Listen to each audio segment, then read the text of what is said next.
Mike, you're all set? Okay, good morning. Welcome. I would like to call the meeting to order. It is 9:01 a.m. Stephanie, would you please take attendance? Yes, good morning, everyone. Ava Bermuda Zimmerman, Present. Ellen McKitterick, Present. Alice Pritchard, and Holly would not be joining us, and Mike Soltis. Present. All right, we have a quorum. Okay, thank you. I would also like to welcome and thank the members of the public for joining us this morning. First item on the agenda is to review and approve the February 6, 2024 meeting minutes. I'd like to ask the committee for a review of those minutes and a motion to approve. I'll make a motion to approve. Second? I need a second from somebody. Is Mike, you can second it yourself if you I can choose. second it myself. All right, I'll second it. Any discussion? I would have to abstain. Well, not discussion, but I have to abstain because I wasn't present. Okay. All in favor? Aye.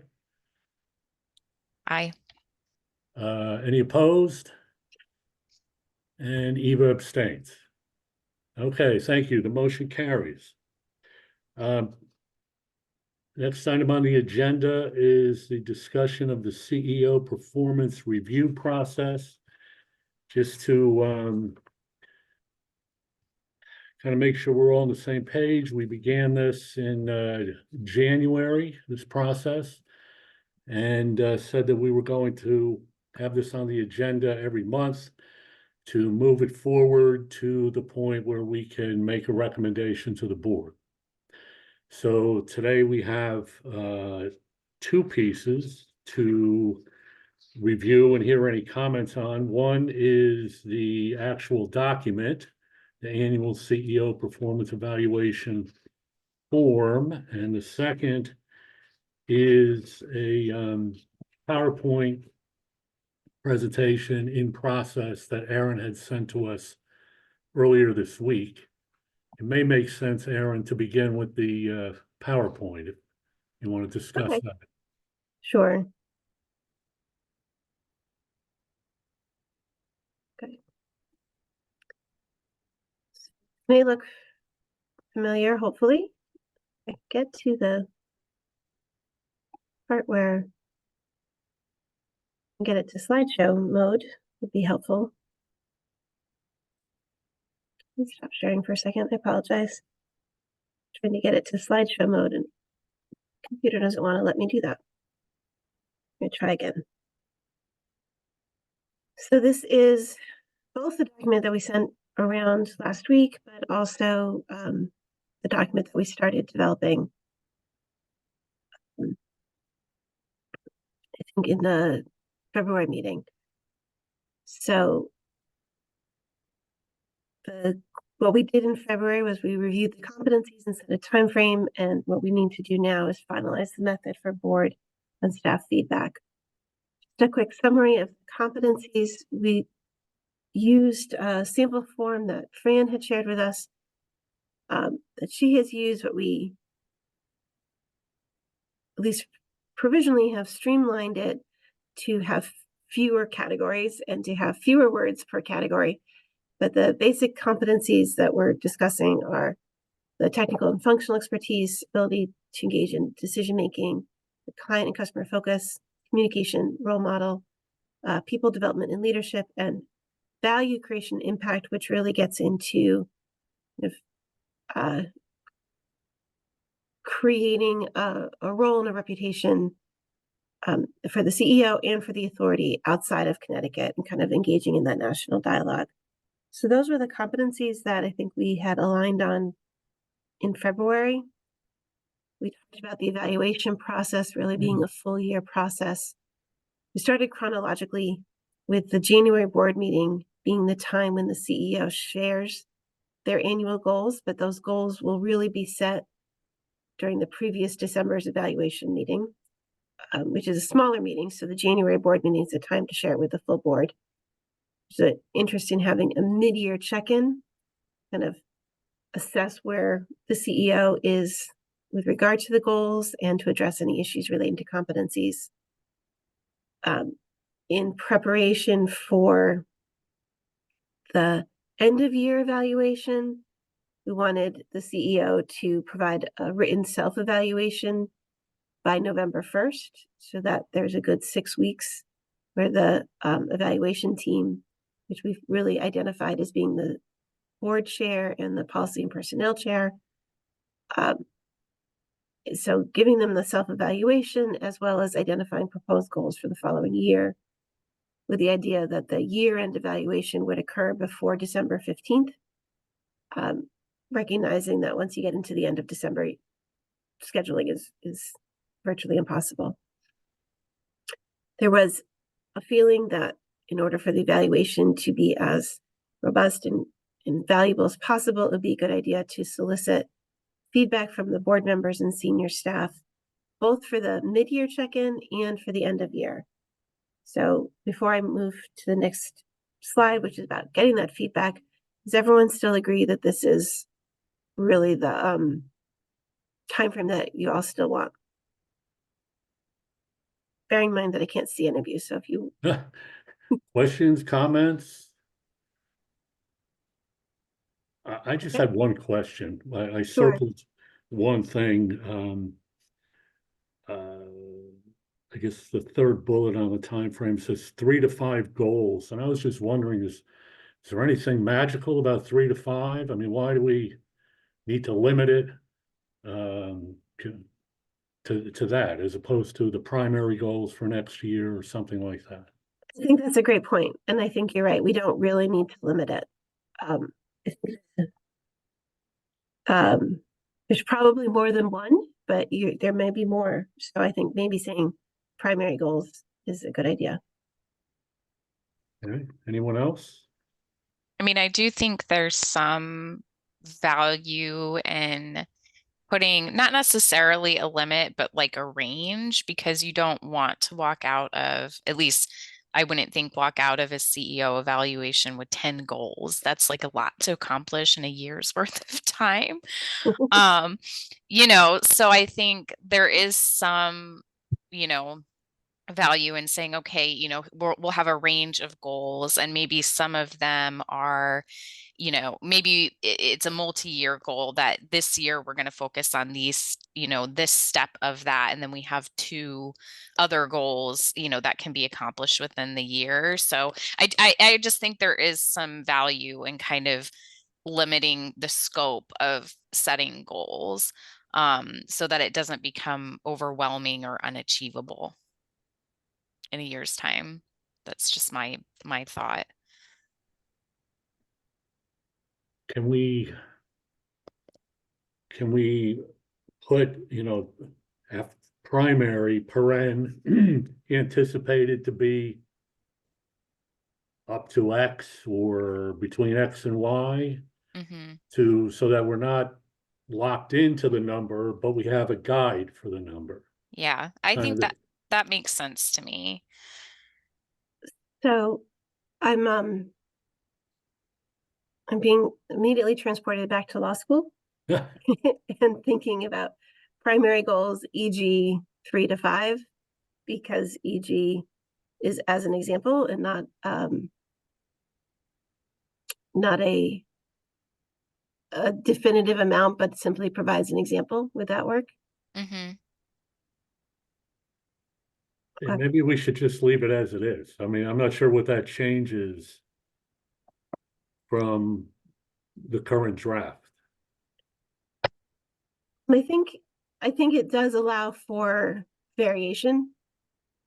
If you say, as an example, 3 to 5, that wouldn't preclude the board from saying, we really need you to focus on these 2 goals. We don't want you to do anything else. Or no, there's this 6th thing is a goal that we think you should adopt. Okay. Whereas 3 to 5 is limited. Right. Okay. So bearing in mind the time frame the question came in about board member and staff feedback. I think last time we met, we talked about getting the board member feedback solicited during executive session. So either in a May or June board meeting, it can just be an item on the agenda. And then again in November or December, so that there's an opportunity to solicit feedback in a way that enables the evaluation committee to get a sense if board members have any specific concerns about performance or items of praise that they want to raise. But it doesn't involve, a whole lot of surveys and phone calls and all sorts of things. It seems to be the most efficient way of doing it would be during executive session. And then last time we met, we also talked about really limiting the staff feedback to senior staff, which is the 6 folks sort of represent the departments of the authority. And I went back to the recording and the idea seemed to be that we would have 3 or 4 thoughtful, open-ended questions. There was comment that they should be tied to the core competencies. And there wasn't a lot of there wasn't a consensus on the methodology, but talked a lot about doing it by email, talked about maybe a survey, talked about doing a phone call. And so I had promised to come back to this meeting with some suggestions about the process. I think it's important if you're going to solicit feedback for an evaluation that you let the people know what you're evaluating on. So that's why I was thinking just sort of a reminder about the goals and about the competencies. A question mark whether you want the self-evaluation to be shared with everybody, and if so, should we have the self-evaluation happen before the mid-year point as well? And then my recommendation was if we wanted to have thoughtful, open-ended questions related to the evaluation process. One is just sort of talking about progress or achievement of goals. 2 is kind of looking at the competencies as a whole and asking where the CEOs demonstrate the most strength or has opportunities for growth, as opposed to doing a specific question about each competency, because there are 7 competencies, and there was at least an interest in having the questions be limited. And then finally, using the opportunity to make sure that if anyone has specific concerns, that they have that formal ability to raise those in this process. So those are my suggestions for how you could obtain that feedback. Do you all want me to keep sharing my screen? Is that helpful? I think it is, Erin, Okay, just sure, for a then little I'll do bit. that. So I had a comment about just whether or not the self-evaluation should be shared. And my inclination is to say no, simply because I feel like when you're asked to provide feedback and you already have a sense of the feedback that others have provided, including, your own feedback on yourself, it's very easy to say, oh yeah, I agree. And not put a lot of time and effort into it, which is, we don't want it to take up a lot of their time, but we do want thoughtful responses. And so I think, the value in sharing the self-evaluation may not really be there, but it's important, that they know the annual goals and the competencies so that they can speak to that. So that's kind of where I would lean on sharing the self-evaluation. I like the questions. I think they're good and open-ended in the way that, we had kind of discussed last time. So that's, at least as far as what's on this slide, that's my input. All right, let me add my my comment on the self-evaluation. My initial reaction was not to share it, but for a different reason. because you want a process that encourages candid responses, right? And if the CEO is drafting a self-evaluation, and let's just say one of the pieces says, you know, I know we're weak in this area and we need to develop this department. The CEO might be hesitant to share that if the head of that department's going to see it. So that was encouraging candidness was my rationale. I see Eva has her hand up. Go ahead. And it kind of goes with what you were just saying. On other boards I've served on, to make sure that there's a deeper dive into what the CEO's work or in other boards, directors' work looks like in the day-to-day, since the board doesn't really have that interaction. The rubric of the evaluation has significant weight to anonymous surveys or anonymous feedback from the different higher ups, the people who are leading departments that CEO or director supervises, in order to give a little bit more understanding to the board of what the day-to-day work looks like. So I guess I'm curious as to how we can incorporate a little bit more information from the people that are being supervised, that have that constant interaction. So as board members, we have a little bit more information to assess, you know, what does that decision-making process look like? What does progress look like?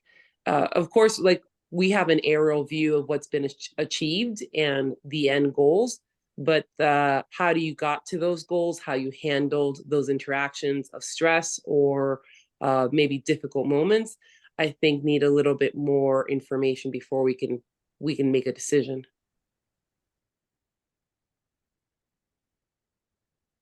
So, well, at least one of your thoughts is getting information from the staff to the, I'll call it the senior leaders. Correct. And then your comment prompted another question for me, which is, who's going to do these questions and answers for the senior leaders? Where are the responses going to go? So at the last meeting, I think my understanding was that it really would be so basically you and Fran, so the CEO and the board chair and the policy and personnel chair, Yeah. if that is the evaluation team. I will tell you, I did ask my senior staff their feedback on this process, in particular, if they had any suggestions for different questions, or particularly about the process. How would they most prefer to give feedback? And the consensus there is that they would prefer to have the opportunity to provide it in writing, so that they had a chance to really think about what they wanted to say and make sure that what they wrote captured what they wanted to say, as opposed to a phone call where, depending on, you know, how prepared they were for the phone call, or sort of how comprehensive the phoner's notes were, what they wanted to say might not be accurately captured. So, you know, one way of doing it would be to have either a set of questions that one of you, Mike, you or Fran, email, or we create a survey that you all just send out each year. And then the answers just go back to either of you. And then you take that into consideration together with the board feedback when the two of you are developing your evaluation for the meetings. Okay, so that deals with number 2. Ava, you have your hand up. Is that from last time, or is that something new? That's a left behind. Sorry about that. That's okay. So how about Ava's point about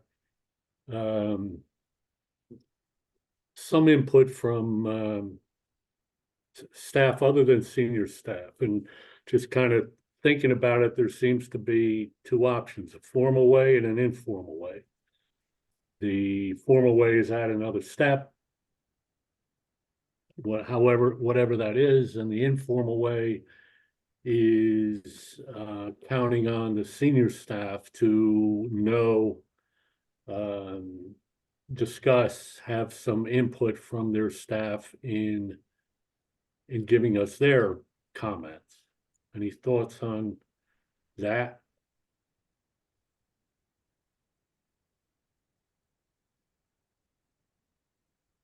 I will say, again, because I just reviewed the tape, Holly at the last meeting had expressed the view that she thought it made sense to rely on the senior staff to ascertain sort of in the regular course of business, they should be working with staff. And so if there are issues that the staff may have, that the senior staff would be the appropriate people to vet that and then bring it up as necessary. Yeah, and I recall, I mean, that's kind of my inclination as well. Our staffs are not that big. It's not that, Yeah. I mean, they work closely together day to day. So my inclination would be to at least go down that road first, the informal road, as opposed to a formal road. All Yeah, right.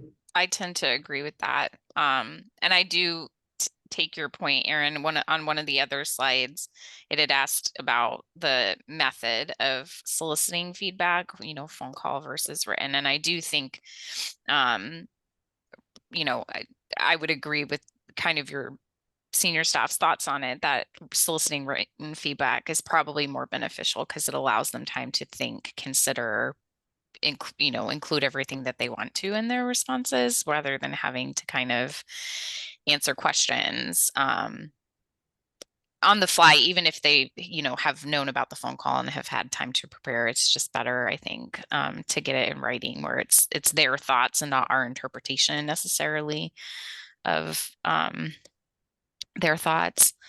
I mean, maybe there's a way to add maybe another open-ended question here that asks the senior staff to more address, the day-to-day or the feedback from their, teams, and speak to that more specifically, I think, like Ava was mentioning, versus just asking them to kind of think about that and include it in, wherever, because they might say, do you have any specific concerns? Well, no, but, here's some other feedback that we want to share based on things that we've heard. So maybe there's, another question to add here that speaks to the input that they're receiving.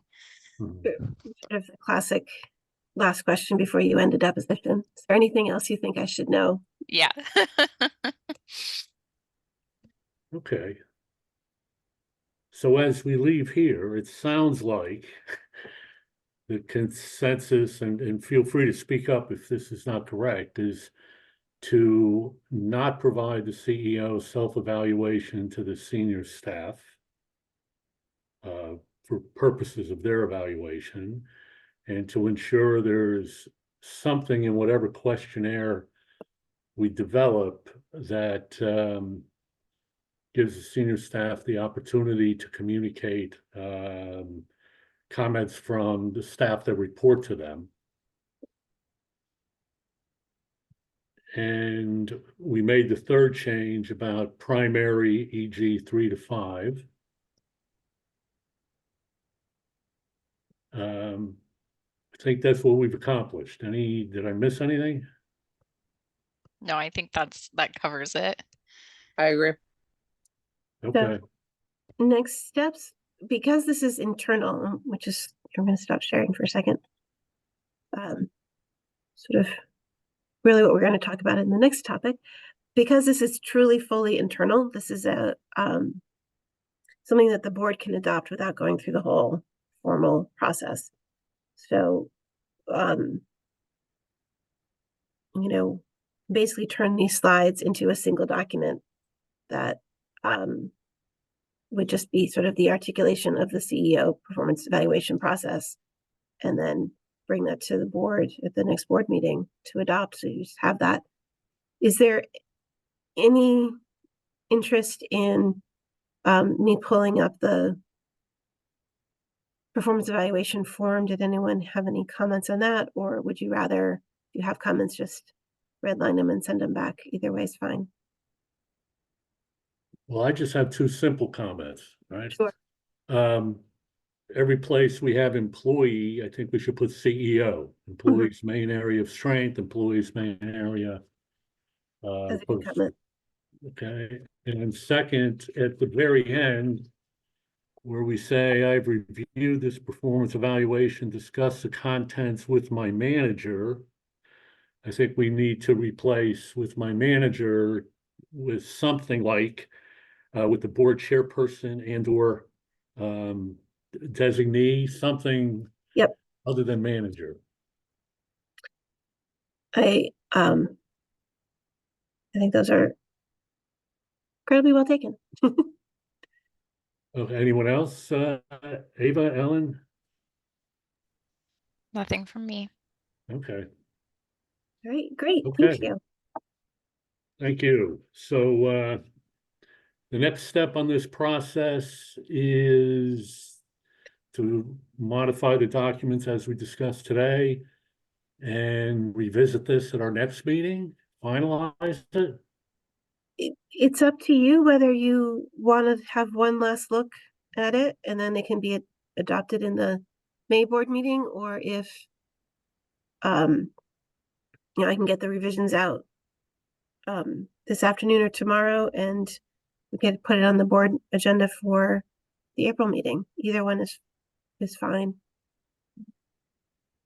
Well, I mean, personally, I don't need to see it again. We made a couple of tweaks. I don't But think I do either. so are we going to begin this with the July review or end of year? So I was talking with Fran about that yesterday, because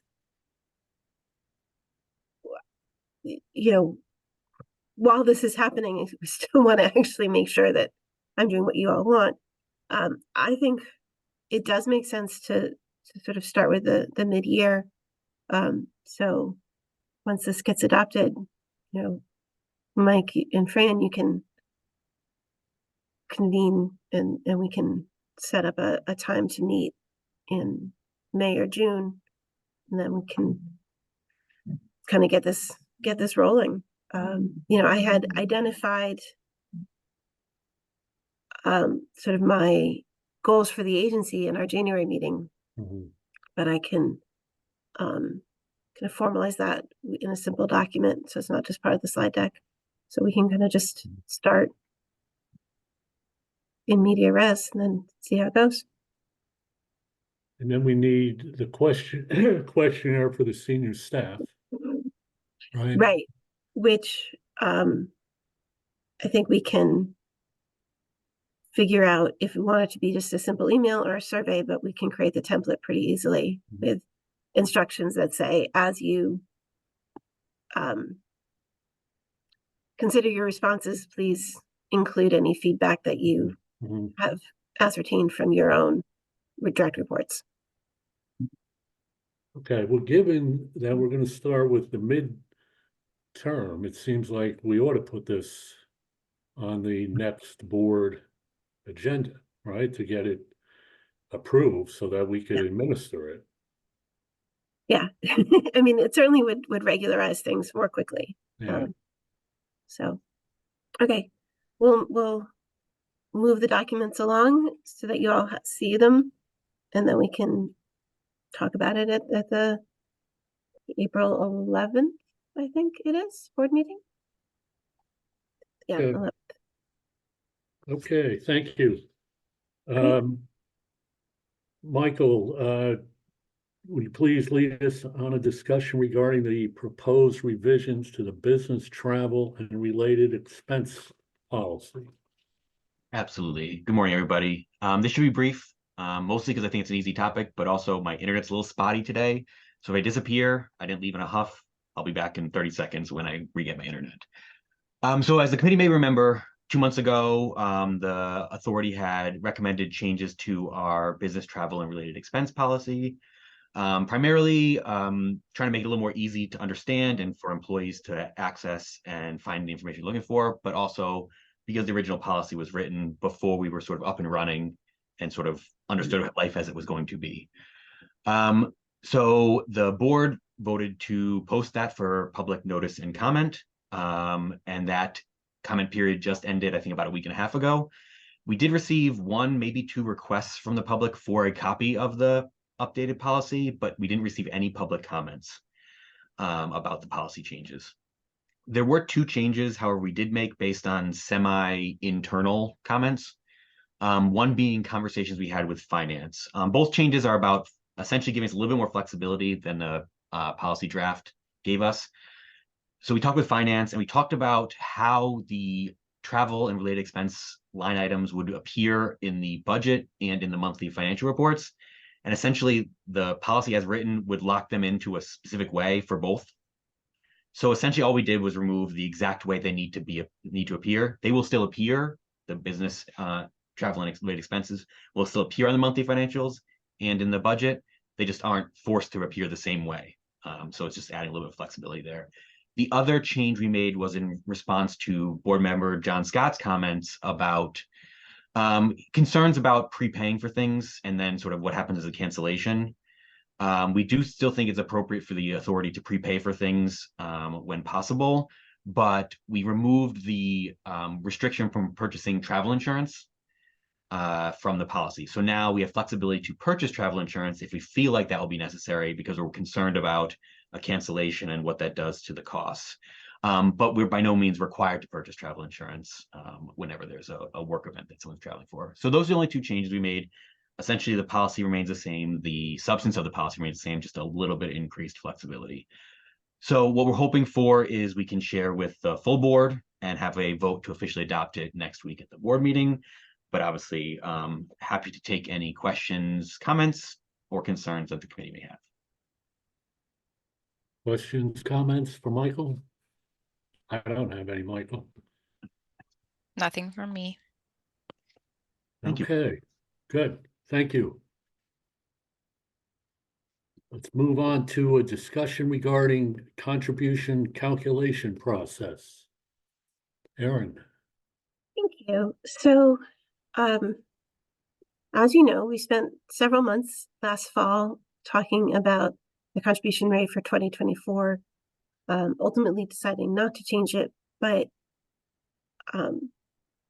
taking on ourselves the assignment to develop more objective criteria for making the calculation determination. And so that's something that the Finance Committee has been working on and will continue to work on. They've identified several factors, and as a preview, we'll be showing a mathematical formula at the next Finance Committee meeting, which takes into consideration those factors that could be used to determine when we have. So we have our 3 standards for solvency metric, which sets the foundation of, or the floor for, as long as we have at least this much, we can say our fund is solvent, as long as we meet these 3 issues. This new formula that's being developed would help us ascertain we have more than enough to be comfortable and such to the point where we could consider making adjustments. So finance is sort of dealing with the math, policy and personnel. We're now charging you with the considering, does this process need to be a formal policy, or is it simply another factor that we consider that if someone is putting in translation in our Zoom, or is it simply just a factor that is considered when the authority staff makes a recommendation to the board? So to just put a little bit of legal framework around this, I wanted to share my screen real quick. So this is simply a excerpt of the sections of the statute that describe the rate setting process. The percentage shall be established by the authority, and the authority is previously defined to really reference back to the board, because the board is the decision maker. Provided the percentage shall not exceed 0.5%. And then again, the authority may announce any revisions, provided that it shall not exceed 0.5% and shall be sufficient to ensure that the trust fund shall achieve and maintain a target fund balance, which kind of goes back to this idea of solvency. That's it. There's nothing else in the statute that addresses how we set the rate or puts any other restrictions on the board's discretion. So we know that the board has a lot of discretion in terms of setting the contribution rate as long as it's not above 0.5%. Question about whether we need to adopt a formal policy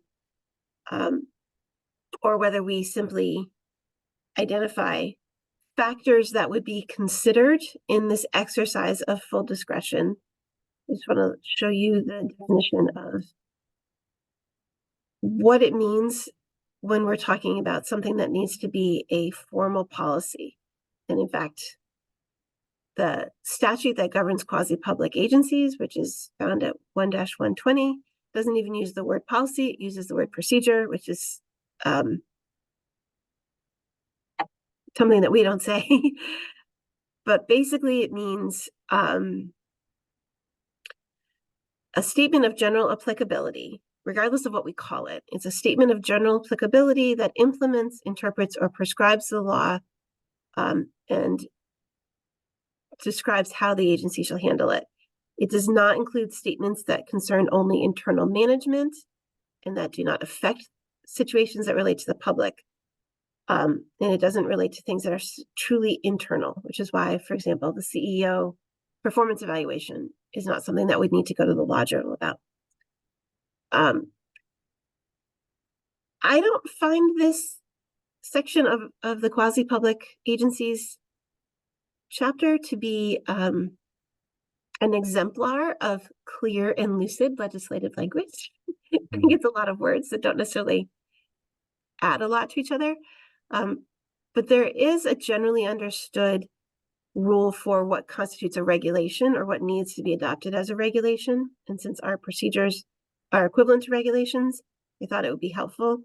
And so basically, if you're an agency and you're questioning whether you need to adopt something as a regulation, the question is it of general applicability, having substantial impact on the rights or obligations of those regulated by the agency? So those are things that might be adopted as a regulation. So that's kind of where we stand as far as law. I don't think there's a clear cut, yes, you must adopt this as a formal policy or procedure. There's certainly nothing that would prevent us from doing it. If we choose to adopt it as a formal policy or procedure, once the Finance Committee finalizes its work, I think it would come back to Policy and Personnel to put it into policy language if we go that route. And then it would get published in the Law Journal, opportunity for public comment, adopted by the full board. If we consider it to be simply a factor that is used by the authority staff in making our recommendation to the board, that the board can consider or not, I think it's not necessarily a formal policy. We could still solicit feedback if we wanted to, but we wouldn't go through the full Connecticut Law Journal approach. So we really wanted to kind of at least start the conversation with this committee and then see if you had any questions or issues that you wanted us to research further to help you inform your decision about which path we should go on. I see Ava has her hand up. I'm just curious as to what has other quasi-public. So Access Health, if you have any examples of what they've done. So, we can certainly research that further. They all adopt formal policies for various things. I don't know I haven't looked to see what they've done for rate setting. But we can definitely look into that and see, you know, if their rates slightly different because of sort of the complexities of health insurance, but we can certainly look and see kind of what they've done from their perspective.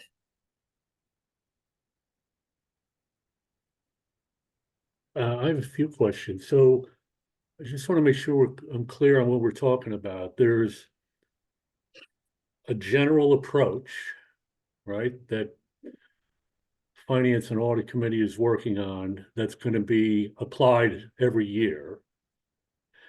So is that what we're discussing? Should this be a policy or not? Because I assume we're not discussing every year to assume there's a change. Every time there's a change. Absolutely.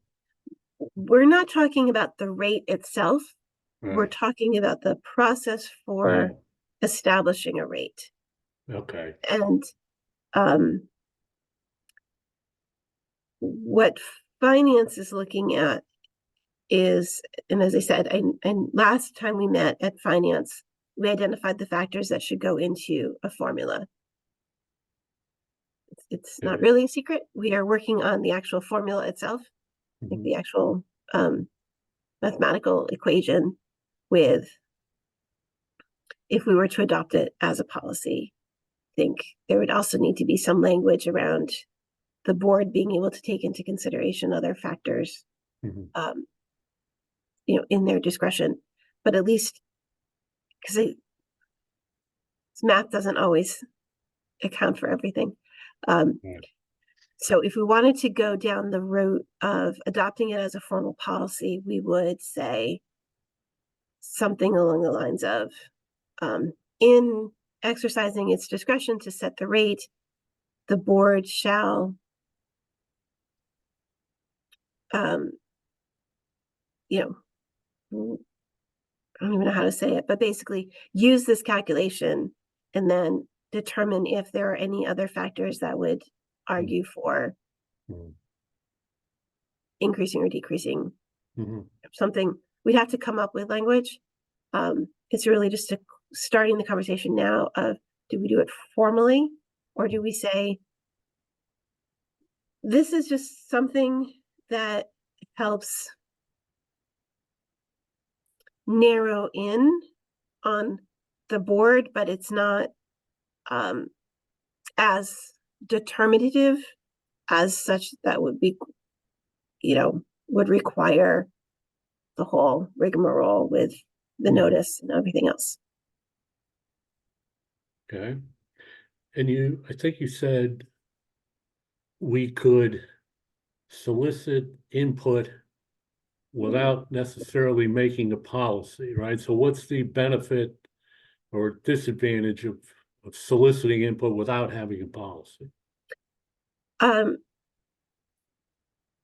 So the reason we wanted to make that option available to you is that if people felt it would be helpful to solicit input from the public about the rate setting process, as opposed to the rate, but the process, I wanted you to know that it was available to you, even if you didn't want it to even if you didn't think that this topic was appropriate for a formal policy.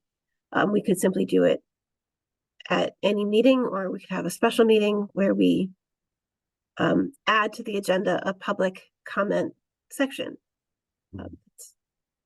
We have not generally done that, but it's certainly within Mhm. our control and ability to add a public comment section to any meeting that we want. Mhm. So if there was a feeling that it would be helpful to solicit that input, we could definitely do that. And Ava or Ellen, feel free to speak up, but what is the if we decided it's not a policy, we don't have to go the formal route. How would somebody disagree, and what are the ramifications of that? So, the statute gives the board a great deal of discretion, right? So it's not like we're claiming for ourselves, or the board would be claiming for itself any more power than the statute already gives. And so if the board really, the question would be, is there a mechanism for, or a private right of action for an individual to challenge the board's determination on the calculation? I think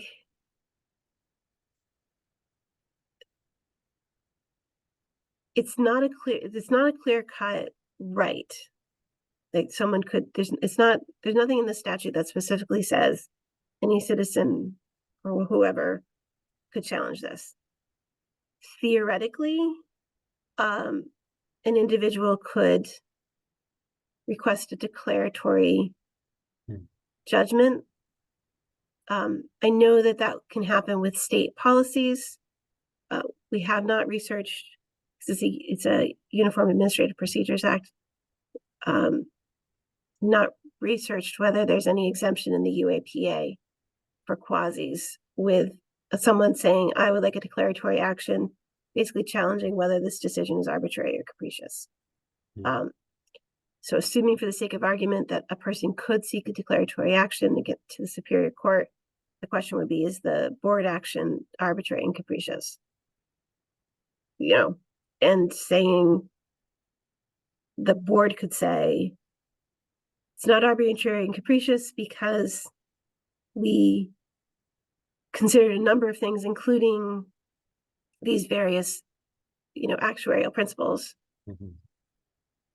Or the board could say it's not arbitrary and capricious because we followed our publicly adopted procedure. It adds a little bit, doesn't add a whole heck of a lot, because the Superior Court can say, we don't have to defer to the agency's judgment. Even if it is a regulation, it doesn't necessarily have to defer to that as being appropriate. So it adds a little bit of protection, but not really a whole heck of a lot, because courts can disregard regulations just as easily. It So just adds process. What do you need from our committee? What's the process here? Yeah, so we wanted to start the conversation today, see if there's additional information that you would like us to provide to help guide your recommendation to the board. So we can definitely look and see what Ava has asked for, which is about, is rate setting, any other agency's rate setting, did they do that formally or not, particularly Access Health. I can double check about the applicability of the UAPA declaratory judgment process as it applies to quasis, because now I'm curious. Is there anything else that you think would be helpful in kind of guiding you as the Policy and Personnel Committee to say to the board, yes, we think this should go as a formal policy, or no, we think this should simply be one of the things that we consider, but we're going to sort of maintain our broad discretion without limiting it. And then we can come back next month and kind of vet kind of where we are. And I guess the third question would be, would you recommend to the board, regardless, policy question, do we think there's a value in getting public feedback? I think if this committee wanted to make that recommendation or recommend not, that's something that you kind of bring to the full board. Well, I would add to the list, and is there any case law that could guide us, right? Has anybody sued an agency, a quasi, challenging their discretion? if there's anything out there that'd be helpful. I guess I just have one last question. What's the downside of going the policy route? If we have a document that's gives us discretion, you know, here's the main factors we're gonna look at, but we reserve the right to take into account.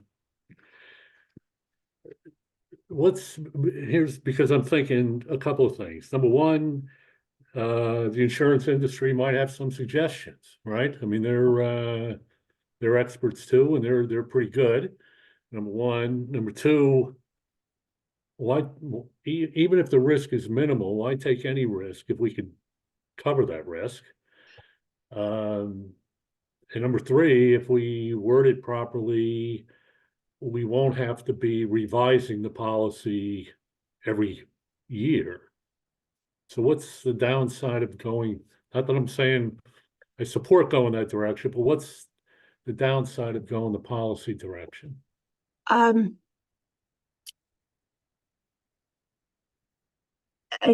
So there's a couple potential that I can think of. One, it does add a little bit of time, right? So we had talked about trying to set the contribution rate earlier Mhm. in the year. So if we decide that this needs to be a policy that does add time, we'll be doing it all in public. So the surprise element of setting a contribution Mhm. in October is limited. So I'm not sure how terrible that downside is, but it is a factor. And then the other factor, I think, is just, does the board want to sua sponte limit discretion that the statute gives? So the statute gives you a great deal of discretion. Do you want to choose to limit it? Because once you choose to limit it, it's hard to say, no, we're going to go back to that full unfettered discretion. Right. And then three, I guess, philosophically, not me, because I'm a lawyer and I like rules, but some folks just don't like the regulatory state. So I suppose that's an issue as well. Okay. Any other questions or comments on that topic? Hearing none. Okay, thank you, Thank you. Aaron. Moving on, old business. Anyone wish to raise any old business? Seeing none, we'll move to new business. Anyone wish to raise any new business? Seeing none, we move to adjournment. May I have a motion to adjourn? I'll make a motion to adjourn. I'll second. Okay, all in favor? Aye. Aye. Opposed? Opposed? None. Abstentions? None. The meeting is adjourned. It is 9:54 a.m. Thank you for your time this morning. Thank you, everyone. Bye. Bye, everybody. Bye-bye.